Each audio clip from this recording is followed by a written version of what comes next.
On this episode, we will interview Dr. Trenton Watson, Vice Principal at Manassas High School. And we're going to be talking about bullying. So, Dr. Trenton, what has been your, experience in education?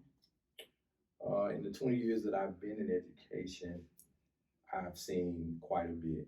And when we talk about bullying, there's so many different facets that you can go into when you speak on the bullying situation because every time we think we have things pinpointed, something else happens. You know, when I first started, there was no such thing as cyberbullying, but now that's a huge phenomenon. Social media has taken on a life of its own, and a lot of the issues that our children have stem from social media. And so we have to deal with that here in the school, along with the traditional processes with kids getting picked on, talked about, or of course in Memphis we call it checking. And so our kids have so much to deal with, and we have to understand that as educators, and just speaking from an educational standpoint, that we have to look deeply into what is going on to try to help these kids move to the next level. Because a lot of these children now, they're very, very sensitive. And a lot of the things that they encounter, we didn't encounter as children. And so we have to take that into account when we're speaking about the bullying in the schools. Okay, you speak on bullying, and I know you know what's going on, Mhm. but some of the parents may not necessarily know what's going on with their kids. So, what does cyberbullying look like? Cyberbullying can be anything from a group text message to a message on Facebook, Instagram, Twitter, Snapchat, um, TikTok, whatever. Students send out all kinds of messages about fighting, about taking things, about specific aspects of a person's anatomy. You get all of these different things, and we have put parameters in place to let them know that if this occurs, that's just the same as if you're doing face-to-face bullying. Mm-hmm. But it's a common occurrence, and it's something that we really are trying to speak to our children about how they're using social media, because of course social media was created not for the aspect of you bullying somebody. It was supposed to be a communication tool, Mm-hmm. but the communication that's going out isn't always the appropriate. Okay, so for the traditional checking, what's the difference between the impact of just checking traditionally and cyberbullying? Well, the thing is, you could be checking somebody that's quote unquote your friend. Y'all having fun, snapping off at each other. But on this particular day, your friend doesn't feel like it. And then it spawns into something else. Or the case where you have somebody say something on Facebook. You may comment and say, hey, that's not appropriate. Let's not do that. And then that person says something, well, why are you commenting? And then it starts to build momentum into other things. And then, of course, we as educators, we take on so much in the school, and it could be something that happened in the neighborhood over the weekend, but then it spills over to the school on Monday. And we have to deal with it. And then we have parents that may call. Like you asked about parents. Some of the parents are well aware of what's going on, and they will report those things to us, and we have to deal with them. Why do we have to deal with them? Because these are our children. Okay, so the parents of the person who is inflicting the harm on the other kid, how does that look? We make sure that if we deal with a situation like that, that we make the parents aware very, very quickly of what's going on. Because a lot of times you have parents that will come in and assume that their child is innocent, that their child doesn't do anything, my child doesn't say anything, my child doesn't bother anybody. But then when you show them the messages on social media, because these kids will show you where that person or those people made statements on social media. When we show it to the parents, they're always shocked and amazed, like, wow, I didn't think that my child was doing that. But we have to really pay attention to what's going on with our children and pay attention to what they have in their phones, because these phones are they are a huge challenge in our school. Okay. And I know one of my guests on a former episode talked about, you know, back in earlier years, we had more so a sense of community. Mm-hmm. Do you feel like that has become a challenge, like the sense of community isn't there like it used to be? Or is it just the phones regardless of the sense of Well, our community? situation is now. I was listening to an interview with Dick Gregory several years ago when he talked about our community is not a community; it's a neighborhood because communities have more say so and control of what happens in the community. Neighborhoods operate off of what the larger community says. And that's how it seems because you have pockets of things that go on within that neighborhood. Kids are fighting each other over petty, meaningless things constantly. Um, People can't seem to get along. The neighborhood is not progressing. The neighborhood is not growing.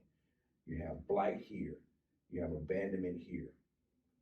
And you have kids that grow up in these areas. And so they have to deal with these situations. Mm-hmm. And how we are trying to progress our children in a school, in a neighborhood that is subsequently dying. And how are we trying to get these kids to live? And it's a very, very difficult job. But we got to keep promoting and pushing the agenda of success academically, emotionally, spiritually, financially. Because guess what? I'm a product of this neighborhood. But this neighborhood did not consume me. But coming back to this neighborhood, I'm able to let them know and to tell my story that guess what? If it happened for me, it can happen for them too. Okay, so I want to backtrack to something you said earlier. You said they're fighting over petty stuff. Could you give some examples of petty things they're fighting over? She looked at me. She was staring at my shoes. He said something about me. How do you know he said it about you? On the group chat, he said that anybody with braids in their hair can get it. That encompasses a lot of people. How do you know that they were specifically talking about you? And if they were talking about you, why did you feel it necessary to try to react to something so meaningless? But a lot of times we tell the kids it's not always what they call you is what you answer to. So if that person is not talking about you, because that's not who you answer to, why even involve yourself? Because these young people have to understand if you continue down this track, there is a place that you can end up. And I don't want to see anybody's child hurt or in jail over something so minor. So when you were saying they talked about my shoes, they were looking at me. Would it be safe to say one of the root causes may be esteem issues? Could be. That has been proven that sometimes, people talk about other people so people won't talk about them. Mm-hmm. But then you got people that will talk about other people who have. And when I say they have, they have nice shoes, they have nice clothes. Because they it's a reflection of maybe, right. I know Robin Ballard, like she's the senior branch manager of Whitehaven Library. Mm-hmm. So she was saying some kids, it's almost like I envy you.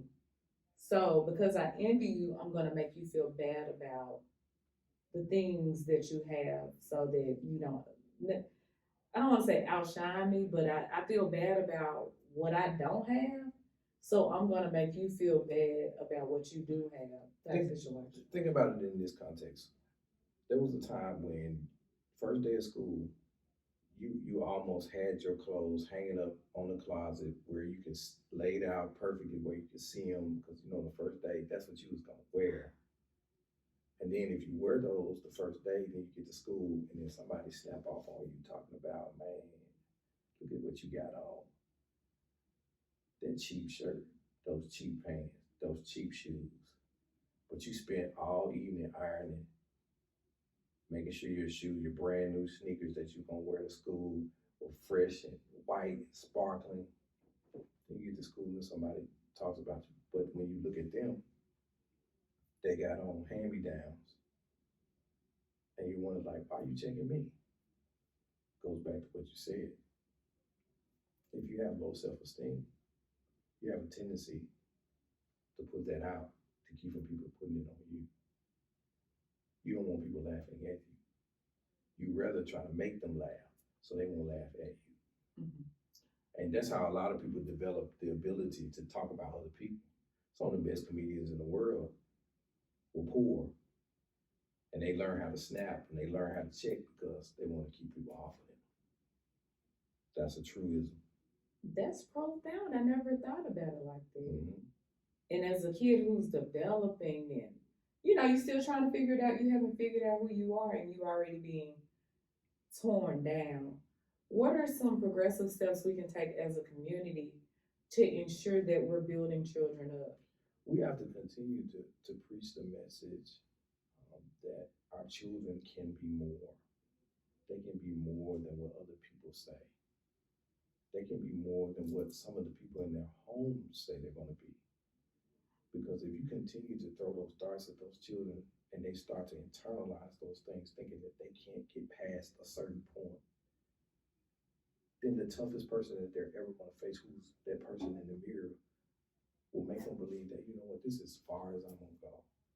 This is all I'm going to be able to do. I'm never going to get out of the confines of this particular box. Because we have kids in this neighborhood who never left this neighborhood. And to them, an out of town trip is going to South Memphis Or South Haven? or going to South Haven to the mall. That's an out of town trip. But the truth of the matter is, we have to teach our kids not to box themselves in, and definitely not to allow anybody else to box them in. That's important. It's critical right now. It's extremely critical. That's why it's important for business people, clergy people, educators to really stand up. We've had enough of the mess. It's time to stand up and take back what rightfully belongs to us. Guess what? That's our children. Our children are being victimized by the streets. Guess what? We have a responsibility. We can't talk about it anymore. We have to be about the business of taking back our children. We cannot afford to lose a whole generation because we're afraid to get out in the street. We're afraid to confront the issue. We don't want to say anything to them because we're afraid that they're going to get angry. But why are they angry? Because somebody forgot about them. Somebody forgot to step up. Somebody forgot to speak to them. Somebody forgot to correct them.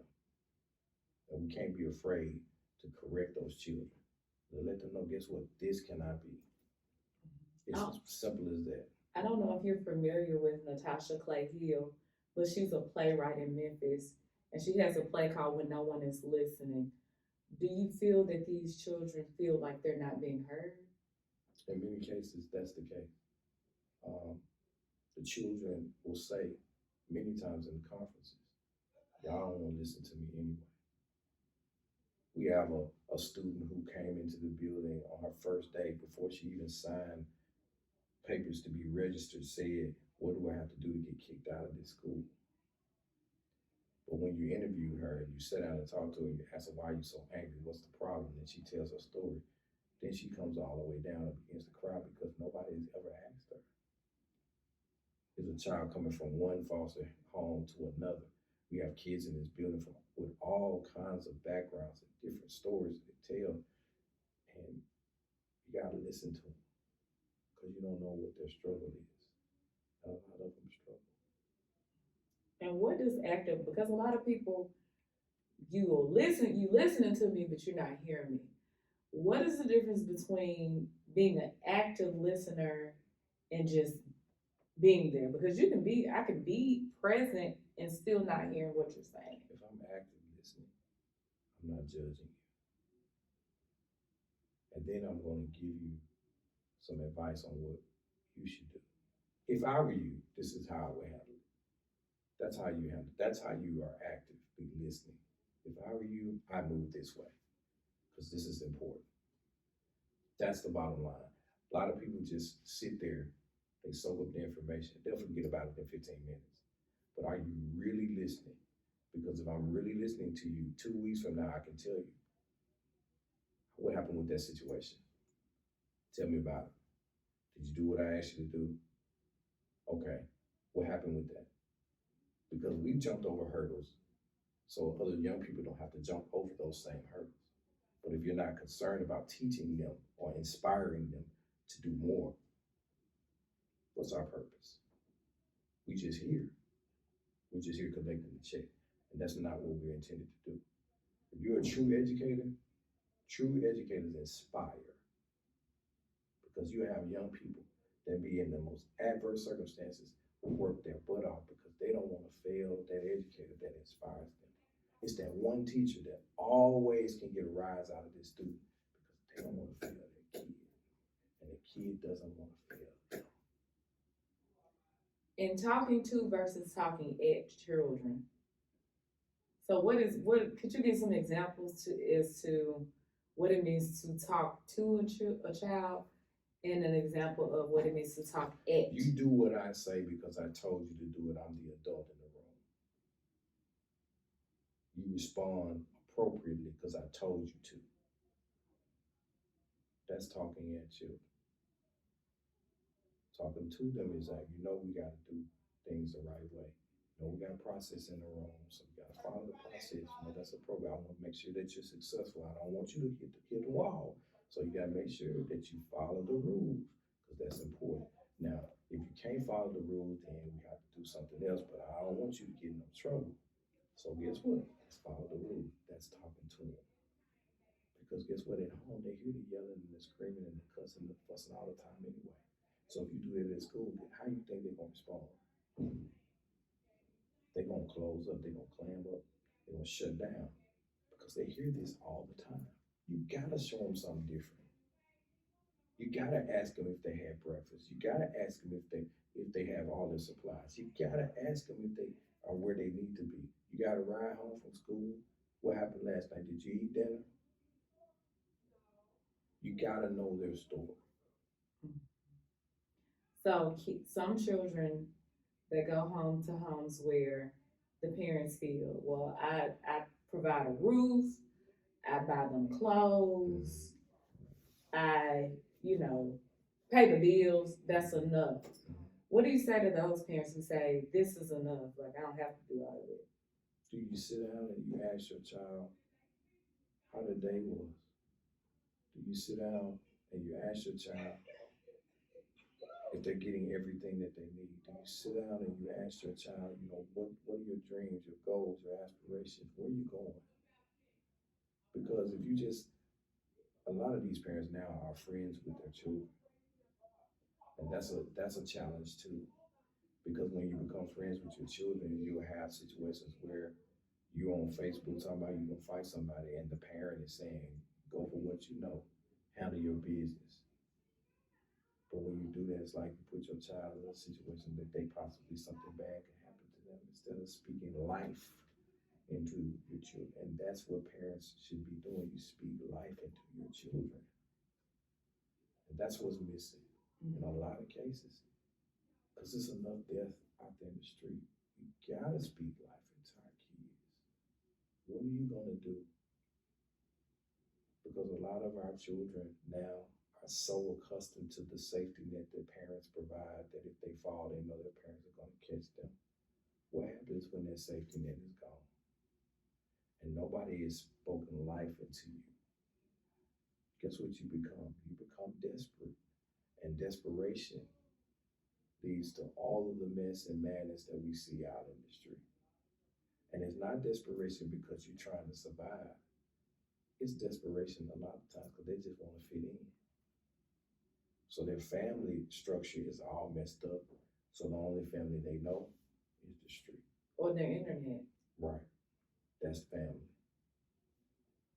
Now so you're we wrong. Gotta circle back to the true definition of family, foundation, and functionality. That's where we are. Okay, let's define it. We'll wrap it up, but you're dropping gems. But let's define family functionality. What does that mean? So, it used to be when I was a kid, you drove you crazy when your parents are always in your business. But the truth is, parents got to be in their children's business. And you got to be in their business appropriately. And the reason you got to be in there appropriately because you need to know what's going on with your child. You should not be surprised because you're actually in their business. They're children. As much as you want to try to push them to be Grown-ups, they're not. They're children. And children have to be raised. And they have to be raised to be the type of people that can take care of themselves. But they can't do that if they're constantly hitting the wall. Nobody wants to. I don't know anybody who aspires to go to jail, who aspires to go to the cemetery. Maybe there's people out there like that, but if you really ask them, that's not what they want. Do they want to do the things they want to do, how they want to do them, when they want to do them? Sure. But guess what? Whether it's good or bad, everything has a consequence. Consequence is not a bad word. We have just tied it to things that are negative. But the truth is, if you do something good, it could be good consequences. Do something bad, it's a bad consequence. It's a consequence. It's just what happens once you do something. You put something out there, it's a consequence. It happens that way. Parents, you got to get back in your children's business. You got to know where your child is. No child that's 14 should be out in the street at 2 in the morning. You got to know where your child is. You scream and yell and you're crying because something happened to your child, but it's 2 in the morning and your child is out. He's 15 years old. He's been shot and killed. You had no idea where he was. Why didn't you know? And you were at home. But he said, I can go when I get ready. Fear. Do you think some of these parents are fearful of their children? I have in my time in this business and just in life in general seen firsthand some parents that are really scared of their children. And the respect factor is dead because even though I know at my age now that I'm able to physically handle my father or physically handle my uncle, out of respect, I wouldn't do it because I respect them, and I'm a grown man.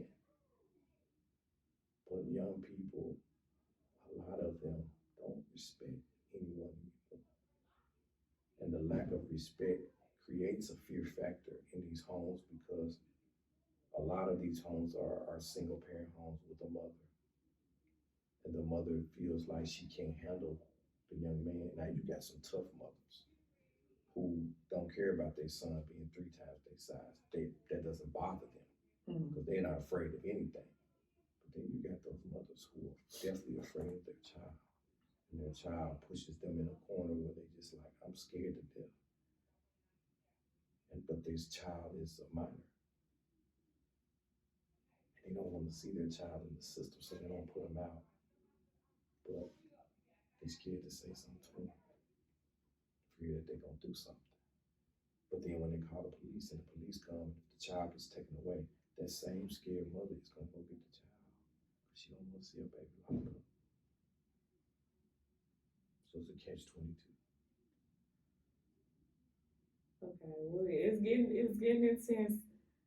For people within the community, we'll wrap things up. What advice would you give? Where do we start? Let's say a mother or community leader or just a random person is saying, you know what, I want to love on kids and I want to be there for kids and I want to uplift them and I want to see them do well. Where do we Two words, just show up. Show up. be present? You don't have to spend money all the time. It's not always about money. It's about your presence. They need to see you. Old adage in church, which is one of the realest things I've ever heard before, is I'd rather see a sermon than hear one. Don't just talk about it, be about it. Do what's necessary. Be present. Show up. When you show up, guess what? You can inspire. If you can inspire, you can impact change. That's the difference. But you gotta show up first. In the worst areas, in the areas where they say there's no way things can get better, you gotta show up. And if enough people show up, you will see some change.